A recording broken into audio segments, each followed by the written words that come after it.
To make a puppet it's sort of bringing something to life. There is a tradition that the eyes are the most important part and that you should put them in last. So when you've got everything else right, you put the eyes in, then the puppet has a soul. It does feel like that. My name's Tina Matthews and I made these guys. Don't mess with the Pharaohs, the Pharaohs. They're gonna get you, that's the Pharaohs. The Ferals was a children's TV show and it was about 4 feral characters who lived in a shed. I made all the puppets for it. Take that. You're dead, train lover. Yeah! There was a lot of hitting and violence which possibly wouldn't be allowed in children's television now, but it was brilliant. Why are you always fighting? Oh, he's a rat. Yeah, she's a cat. It's obvious. I think they spoke what was unspeakable quite often. That was their sort of reason for being, was to break rules, really.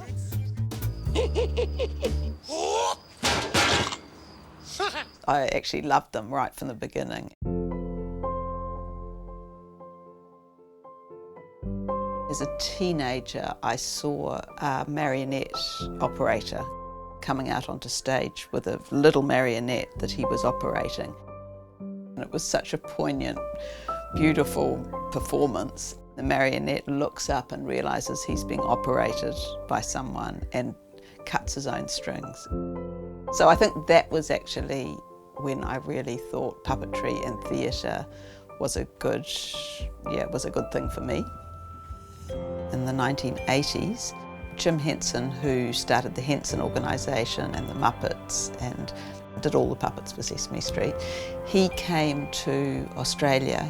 He needed some puppet makers on Labyrinth. In 3, 2, 1, action! Jump, magic, jump, magic, jump, jump, magic, jump. Magic, jump on me, slap that baby. The characters I worked on mainly were the goblins, who were really quite menacing, but all very, very different. I felt very lucky, and I also felt I had so much to learn and that this would be a great place to be learning. And cut it. Good. Good. Like this was just, this was a throwing, we'd chosen this fur, I think, and this was the original Rattus character.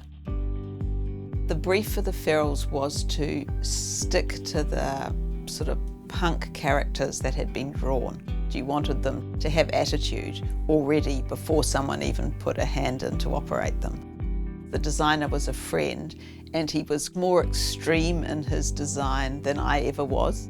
His pictures of a crazed rabbit and a rat that's got a pink ponytail and a little leather jacket, it sort of kicked it up to a level of craziness. I used a lot of the techniques that I'd learnt working on Labyrinth. We didn't want them to look cute, you know, we didn't want them to look cuddly, and that was quite hard when they were covered in fur. The puppeteers had sort of 2 characters. They had themselves and they had their puppet. So there was a real camaraderie. There were a lot of takes that we couldn't use through people laughing. There were some fabulous ones. There was one where someone was stuck on an ant's nest and, you know, they just could not get the take. Why are we covered in honey? Because you're all in a sticky situation. Put a sock in it, Ferals. Lots of kind of in-jokes and, yeah, rude jokes. Oh, I just broke your whisker. You really are quite fragile, aren't you, you old bag? There's a possibility with puppets that kids seem to relate to. There's a wildness in them. They explore and they're curious, they'll ask questions and they don't feel silly. Puppets will ask a question that's really obvious and they don't feel silly doing it.